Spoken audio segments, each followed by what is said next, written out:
Hello everyone, welcome back to the Milkhouse Homestead. I'm Brooke, and today I want to talk to you about how I'm organizing my seeds and my top 5 seeds that I'm really excited to grow this season.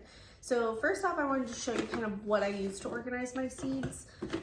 So I have this photo box that I got on sale, and it's basically a big case, and it has the little, here I'll show you, the little storage containers that go inside of it.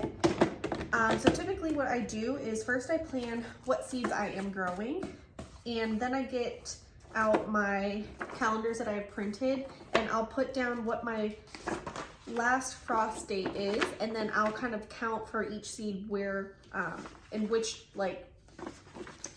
week I guess I should start those seeds. So for example, this January season, for January, I'm going to start some seeds on January 27th. So I kind of did that for all the months, and I'll circle it, and that way I know when I'm supposed to start seeds. I then will put all those seeds into each packet. So like this one is for January 27th. I have all the seeds that I will be growing in here. And then I also put them in order of which ones are direct seeded and which ones I'm going to start indoors.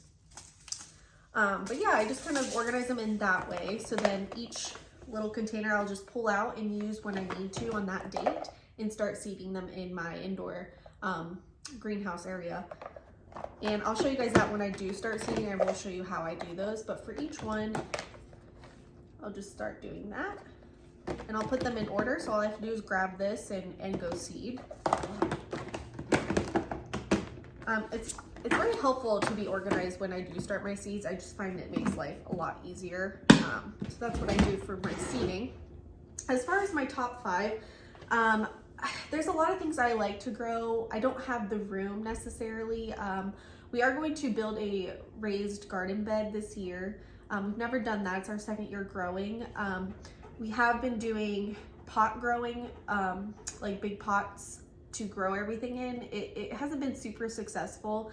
So I want to try different things and kind of get irrigation and everything for watering, because hand watering was very not super efficient. So I'm gonna try that.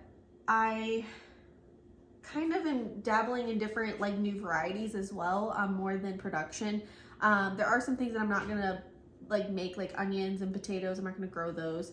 I'll probably buy those locally in bulk rather. I don't have the space for it. So I'm trying to be as efficient as possible with the space that I do have. There's things I'll always grow, like tomatoes and some lettuces and peppers, like hot and mild peppers, bell peppers, things like that. But my top 5 that I'm super excited to grow this season that I haven't necessarily tried yet, but I'm super excited to share those with you.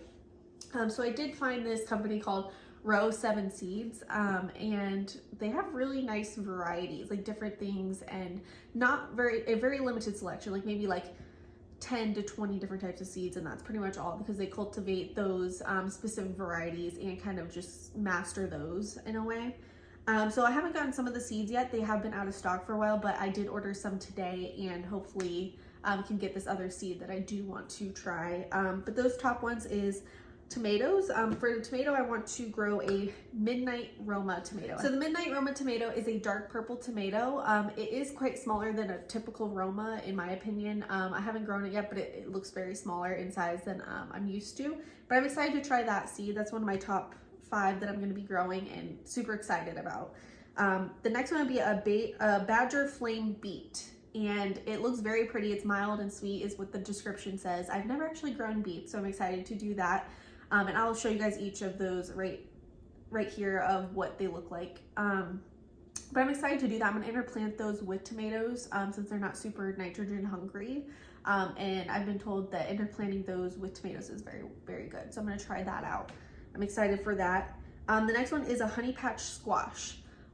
So that one's kind of like a personal size squash, and I'll show you that down here as well so you can see that.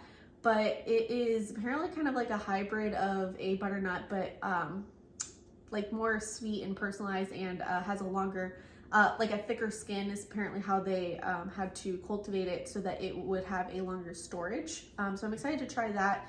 and I'm gonna be probably interplanting nasturtium with those just to try to keep those squash bugs away. Pests have been really difficult, so we're gonna try different interplantings and things like that to help, as well as diatomaceous earth. As far as the next one, it's gonna be called a patchwork pepper. This is not a hot pepper, it's a sweet snacking pepper, and it's very beautiful. It is apparently has some citrus flavors and things like that, and I just love snacking peppers, and I've never grown any, so I'm excited to try those as well. The next thing I want to grow is, I'm sure you've seen in some of my other videos, is garlic. So I do have seed garlic, it's planted, it's growing, never done it, so I'm excited to see how it turns out. So that's just another one that I'm really excited to see how it plays out. I won't ever be able to necessarily, in this rental house, be able to mass produce garlic so that I can bulk storage it for the year, so I'll probably have to buy locally as well for garlic. But I'm excited to try it. That's just one of my top 5s as my excited to grow this season. But also I just want to show you guys my organization of my seeds, and if you do have questions or just want to know where I got those seeds, or I can link them down below. Also, I'm pretty sure I showed you guys my garden journal. I do have this as well. I don't typically use it as much as I do with my monthly schedule, because I feel like that's just a little more simple for me. This does have a lot of information, and it kind of helps you keep track of what to buy and when to plant them and how many and things like that. But I don't think I'm out of production to use this quite yet, so probably not. But I still am looking through my seed catalogs. I got one from Botanical Interests. I also bought the Baker Creek catalog. It's really thick, it's huge. There's so many seeds to go through in here. But I don't really have a lot of space, so there's a lot of things I want to grow that I don't have space or time for. But maybe once we do buy our homestead, when we buy a homestead, we will then be able to mass produce things a little bit more. And then I also have my Baker Creek one as well. I also wanted to go ahead and show you guys what I'll be using to start my seeds in. I got these from Bootstrap Farmer. I have a few of these actually. They are, I believe, the 72 cell pack. 128 cells, sorry. But anyways, I'll probably use these mainly for like my tomatoes and things that don't grow as fast, and like peppers and things like that, but also don't need like a whole bunch of space, because they, as you can see, they're pretty small for transplanting. I also got these other ones though. Sorry about that. I also got these, the little smaller ones here. Just for those plants that like need more space for when growing, things like the cucumber plants, squash and things like that. But I also went ahead and bought with those these big trays to hold water in, so that I could leave them inside like this, and they could be bottom watered and I don't have to worry about it. But yeah, I just wanted to show you guys that as well. But yeah, let me know if you have any questions. I would be happy to answer them, and I'm happy that you stopped by. Please consider subscribing, and thank you for stopping by. Have a beautiful day.